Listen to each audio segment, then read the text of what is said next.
Under the sharp winter lights of a Toronto shopping mall, a moment was about to unfold that neither Emily nor Arjun could have predicted. It was just a Saturday afternoon. Christmas carols floated through the air. Shoppers carried bags of perfume and electronics, chatting about sales, gifts, and dinner plans. But at the center of the mall's atrium, on the bench under the giant glittering snowflake display, Emily and Arjun sat side by side. She, a Canadian born and raised in Vancouver, blonde hair tucked under a beanie, blue scarf wrapped tight against the chill that followed them indoors. He, Arjun Mehra, born in Mumbai, India, with the soft accent of someone who learned English across continents, but spoke it with a precision and calm that drew people in. They weren't doing anything unusual, just sipping coffee, laughing over inside jokes no one else would get, talking about where to travel next spring. And then it happened. 3 men walked past them. At first, it was just a glance, then a snicker, then words. "Didn't know Canadian girls came with curry seasoning these days," one of them said loudly. Emily froze. Arjun went still beside her. The men laughed. One pulled out his phone like he wanted the world to see their little performance. The mall kept moving, people shopping, eating, skating on the rink outside. But in the circle around that bench, a sudden tension fell like heavy snow. Emily turned slowly. "What did you just say?" The men grinned wider. "Relax, sweetheart.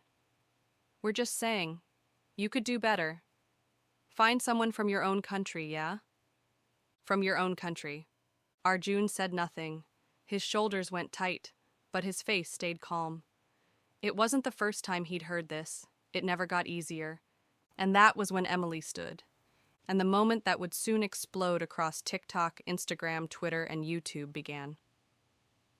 Before we get to what she said, before the phones came out, before millions of people argued about them online, let's rewind. Emily Parker met Arjun Mehra 2 years ago at the University of British Columbia. She was studying architecture. He was finishing a master's in data science. They met in line at a coffee shop when the barista accidentally swapped their orders. She got his masala chai. He got her caramel latte. He'd grinned, handed it back, and said, "You know, statistically speaking, coffee order errors happen in less than 3% of transactions." And somehow, that ridiculous sentence had made her laugh so hard she gave him her number. They were from different worlds. Her parents were polite about it at first. "Oh, an international student? That's interesting." But she saw the way her uncle raised his eyebrows at Thanksgiving. Arjun's parents in Mumbai were cautious too. His mother asked over video call, "A Canadian girl? Will she even like Indian food? Will she understand our ways?" But somehow Emily and Arjun made it work. Late-night study sessions turned into weekend trips. Weekend trips turned into meeting each other's families. They learned each other's cultures, the festivals, the slang, the awkward family dynamics. And somewhere along the way, they fell in love. Which is why, when those men at the mall made their comments, Emily didn't think about cameras or consequences. She thought about all the times Arjun had been kind when the world wasn't kind back, about the time he taught her little brother to code, about the time he carried soup across the city when she was sick. So she stood. Phones were out now. You can see it on the video. 3 men smirking, one filming, the others crossing their arms like they owned the space. And Emily, 5'6" in her winter boots, looked them dead in the eye and said, "Let me make this very clear. He's smarter than you. He's kinder than you. And in case you haven't noticed, he speaks 3 languages while you can barely manage one without sounding ignorant." The crowd that had started to gather went absolutely still. One of the men laughed nervously. "Hey, relax, just joking." "Joking," Emily repeated. "You think it's a joke to walk up to strangers and tell them their love doesn't belong in public? You think it's funny to remind him and me that people like you still can't stand seeing this?" She pointed between herself and Arjun. "In 2025? Someone in the crowd murmured, "Damn." But she wasn't done. "You want to talk about countries? My Canada believes in love louder than your hate. My Canada doesn't need your permission to exist. And if you can't handle that, maybe you're the one in the wrong country." And the way she said it, calm, sharp, clear, made even the security guard stop walking toward them like he wasn't sure whose side he was on anymore. The men backed off. One muttered something about snowflakes under his breath, but they left. Emily sat back down. Her hands were shaking. Arjun looked at her like he was seeing her for the first time. "You didn't have to," he began. "Yes," she said, still breathing hard. "I did." The first TikTok went up 10 minutes later. By evening, it had 2 million views. By midnight, CNN and BBC were calling it the viral Canadian defense. Clips showed Emily standing there.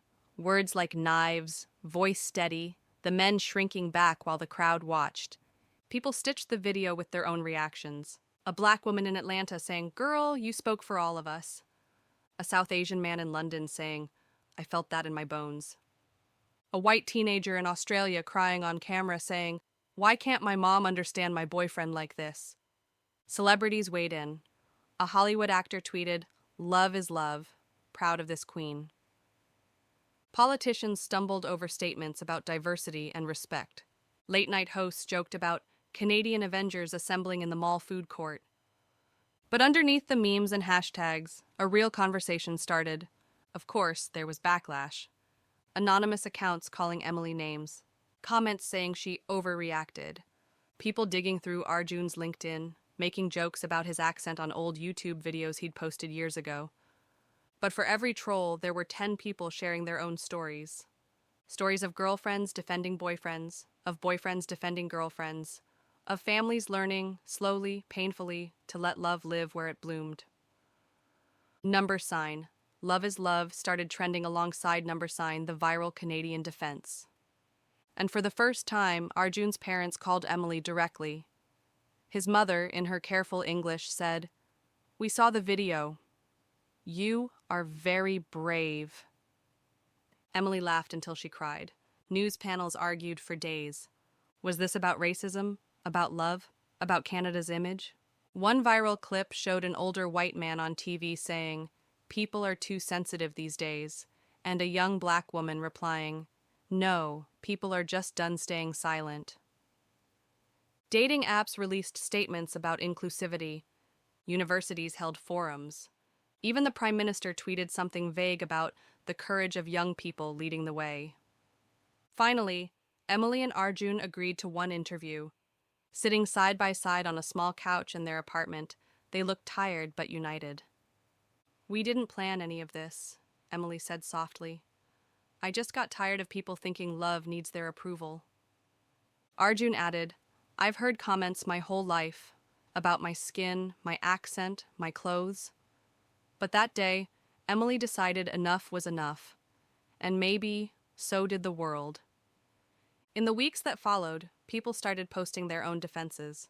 A Chinese girl in New York standing up to subway harassment, a Muslim boy in Paris defending his girlfriend in a cafe, an Indigenous couple in Winnipeg holding signs saying, "Our love is not your politics."